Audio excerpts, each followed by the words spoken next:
All right, introduce us to the new to this episode. Yo, facts that. No, I'm just let Jason do it. Jason never does the introduction. I don't do introduction. That's your job. We'll just do it this time. You We're back with another episode of Life with You see what I gotta go through? Of Life with Albinism. And today's episode, this is our new guest. We've never had her on the show. Not ever. So we're going to let her introduce herself. And this episode will be strictly about her and her life with albinism. So we want you to just tell us exactly who you are. Give them your social medias. Tell them who you are as a person. You know, be very personal about She's it. human. And then give us give us a rundown of how it was for you to live with albinism from child to adult. Hard as hell. Okay. Well, hey. Hi. How's it going? I'm Iveliss Martinez. My Instagram is spelled IVELISSE _IMC. At Instagram? No. Yeah. There's no at. I was about to get my own email address and everything. You're about to get emails out the ass. Well, my story is my entire family is from Guatemala. It's in Central America. They're actually part of the African part of the country. So the island. It's like more south. She's exotic as hell. It's called Garifuna. We speak Spanish. We have our own dance. There's a whole completely different language. It's a whole completely different culture. It's amazing. It's a really, really beautiful place. I actually go all the time. I was just there like a month ago. Really? I was there for a wedding. It was amazing. What else? I was born and raised in Harlem. I was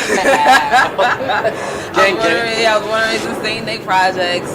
217. Ow. Well, my story all started, when I was in preschool, because that's as far back as I can remember. I grew up with my mom and my dad, and I have 2 older sisters, and I have a younger brother. So growing up in the house, period, was very different because I have I'm living with dark-skinned people, and I'm the only light-skinned person, and it's like, oh, okay, that's cool. I remember my mom giving me a story when I was younger that I had this babysitter and she was black. She was African American. I mean, I got along well with her. She fed me well and I love to eat. So that's never a problem. And one day I told her, I was like, well, I'm white and you're black. And she actually immediately dropped me from, she was like, no, I'm not having it. Mind you, I was like 4 or 5. And she was like, no, I don't want her in my house anymore. She called me black and this and that. But I feel like she should have understood that, I didn't really understand either. You know what I mean? My parents didn't sit me down and tell me, okay, well, this is what it is and that's what it is. I would see my skin color and I would see their skin color and I was like, okay, that's fine. I always thought I was white and black. I'm like, okay, I'm just white and black. Yeah. But with school-wise, I actually started at Lavelle. I went to Lavelle for preschool. I actually started early, so I was there. They had me there for 2 years doing preschool when I was 3 and when I was 4. When it was time for me to move to kindergarten, they actually told me that I couldn't be in the school anymore. They told me that the school, I didn't need the services provided at that school. So it was like, okay, well, I don't fit in with the other kids who have albinism, so I had to go to a regular public school. I had a vision resource room and I met other people who had other vision problems and stuff like that, but there was no one else there who had albinism until I think a few years later, maybe a year or 2 later, I met my friend Ty, and he had albinism. He was cool. He was a couple years older than me, so it was cool to have somebody around. Okay, great.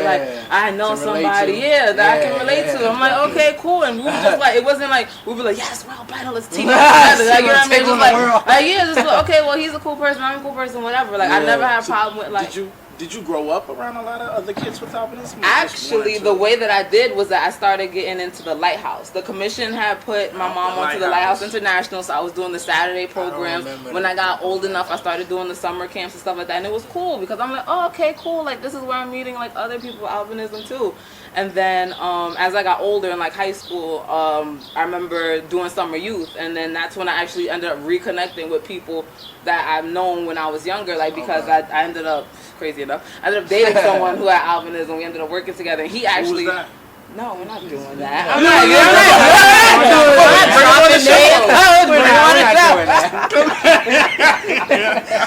But it was cool because he actually knew two people that I went to pre-K with. I went to pre-K with Dee Dee, you know, the mom, of course, and I went to preschool with her brother Ray, and so like I ended up meeting, like, you know, linking with them again. But yeah, I ended up linking with them again, and it was cool to like be around so many people again who had albinism. Like I really missed it. Like it was refreshing. Like it was like that was my weekend life. Like that was my life on the weekends. Like I had a life in public school where I have like all these other friends and stuff like that. And like my childhood wasn't as traumatic as like a lot of other people whose stories that I've heard. Like I wasn't getting jumped, I wasn't getting beat up. I probably was getting bullied, but not to my face, because I was low key a bully too. You know what I mean? Because my sisters had taught me to, like, you know, stand up for myself, not let anybody talk to me any type of way. So if they did talk about me, people talked about me behind my back, even in high school. Like I remember it was so awkward going to my 10-year high school reunion, because it was like, you can't really talk to me in my face because you talk so much shit behind my back. You know what I mean? It's like, I don't really want to talk to you now either. You know what I mean? But it was interesting. Like, and I would have people stop me on the street and say all types of things to me on the street. You know what I mean? And it's like a lot of things that would happen to me. I would normally be by myself. Like I'd be by myself, and there'd be like a group of people, and there'd always be one person in the group to make a comment about my albinism, talk about either how white I was, or look at the albino girl. And I don't care if I'm by myself. I'm gonna stand up for myself, because you're not gonna bully me. And you're not gonna think it's cute and it's funny that you're coming at me for my skin color. I've always felt like, don't come at me over something I can't help. I can't help the way that I was born. You know what I mean? And I don't take any shame into how I was born. Like, I've never in my life been like, oh, I hate being albino. Oh my God, I wish that this never happened. Oh, why this happened? She just became my favorite. That's good. That's good, because you know, I love the fact that all of us here, we all love our albinism and always loved it from the very beginning. You know, I think there's like one person I've met with albinism who like hates it and wishes that they never had it. And that's unfortunate, because I'm actually trying to get him on the show. I'm trying to get him on the show to do a confidence with albinism episode. But anyway, it's important, because that's a big, like, that's self-hate, like, you know what I mean, type thing, because you're hating something about yourself. And I remember I used to hear, and I remember I used to hear a lot of stories. Like even my dad used to tell me a story. He was like, oh yeah, because you know a lot of people say that if you're born with albinism, or you have a child born with albinism, that means that you did something wrong in your life, or you did something wrong in a past life, or something like that. I'm like, no, I don't see it like that. We're God's children. You know what I mean? Like, you know what? I've heard a story of them saying that we're the reason why there's white people. That we used to be. I heard that too. We're the reason why there's white people. No, there's a story. No, there's a story. Yeah, people have told me stories and stuff about that too. When my friend told me that, I thought the nigga was retarded. He said that because that's not how white people start. But how do you know? Yeah, we how do I know? Because they said that. Listen to me. But if you want to get technical, like, so if we all believe and we truly feel that, you know, everyone's from Africa, everyone's African, everything started in Africa. We all know that the majority of people with albinism are African, or they're black. You know what I mean? So that means that they had people who were with the albinism. Apparently, we went up in the mountains and stuff like that. And we were living up there. And so for the other people, I don't know the whole story. No, we gotta look it up. How you get white people? As we all know, population started in Africa. How you get white people is you take a group of people in Africa who migrate to Europe or to a colder climate, and they stayed there for generations over time. Not years, but generations. So like they move to this colder climate, and then they have kids, and then their kids have kids, and their kids have kids, so on and so on and so on and so on. Generations and generations down the line. That's the story I heard, but instead of Africans and black people, I heard it was albino. No, listen, eventually, once you do that, generations over time, having kids over and over and over, staying in that colder climate, eventually your genetic pool will adapt to your environment. Thus, you will then have paler skin to adapt to the colder weather that you're in. How does paler skin adapt to colder weather? I'm about to say, because I love the fucking summertime. I'll tell you exactly how. Like, because melanin is your protection from the skin. From the sun. Sorry. Melanin is your protection from the sun. So the darker a person's melanin is, the more protection they have from hotter climates. So that's how, if you are in a colder climate, you will then have lighter skin. You get it? And it's not. It makes sense. It wouldn't happen. I don't agree with it. But no, you don't gotta agree. This is genetic facts, and it's not that person. So again, when you take that black couple who then moves to a cold place like Europe, their skin isn't going to change. But as they have children and their children have children and their children have children, eventually down that line, the complexion will get lighter and lighter and lighter to adapt to that colder environment. That So eventually, right, like, exactly. So eventually, I don't you will expect have it. white people, but it would take probably like 1,000 generations to do that. You know I what I still want to take It's credit. something I off still about want to that. take credit Yeah. for making white people. You know what I'm saying? With other animals. What's up? Because animals don't have They do have skin. The animals have skin. You can't say animals. I didn't say don't have. I didn't say animals don't have skin. Animals don't have skin color. They don't have pigment. We You don't understand? know that. Animals have. We do know that. We see animals all day. Shave them down. What about That's a those fact. that You fur see and stuff fur. like that? You see and fur. a lot of them have White color. people came And from animals genetic have colors. migration over time to adapt to colder weather. Okay, and what about animals? Animals Back have to color. Iveliss. Animals have color. Frogs Back, are green. back to Iveliss. Okay, So- I have something since I just mentioned frogs. Okay, so I always thought it was cool. My mom, I could never really have a pet, right? So when I finally did get a pet, I got a frog, and I got two frogs. Huh? They were Frogs with underwater albinism? frogs. I got an albino frog. So did Jason. I had an albino. I had an albino I've frog. never Like, seen I albino got frog. I got it Yeah, from like, Have you had Redland. any albino pets? No, nigga. All my best friends. One time, two. I have 3 best friends. We're called the Rat Pack. So one of the Rat I Pack. heard of that. Yeah, the Frank Sinatra. Yeah. That's what we're named after. So one friend, what he wanted as a Christmas gift is he wanted this albino snake. So we went and we got him an albino snake. That's That's dope. cool. And I thought that was so cool. And then Yeah. there to the point where even now his background on his phone is an albino snake. Like I gotta get an think albino that's puppy dope. now. That's Yeah, I it. gotta That's it. I gotta get one. Like, I want this albino Y'all see animal, albino it's so puppy? Y'all cute. gotta get one for me. Yeah. So now, Iveliss, tell us what was the best thing about living with albinism and the worst thing about living with albinism for you? I would say the best thing about living with albinism is actually a lot of the things that I was exposed to.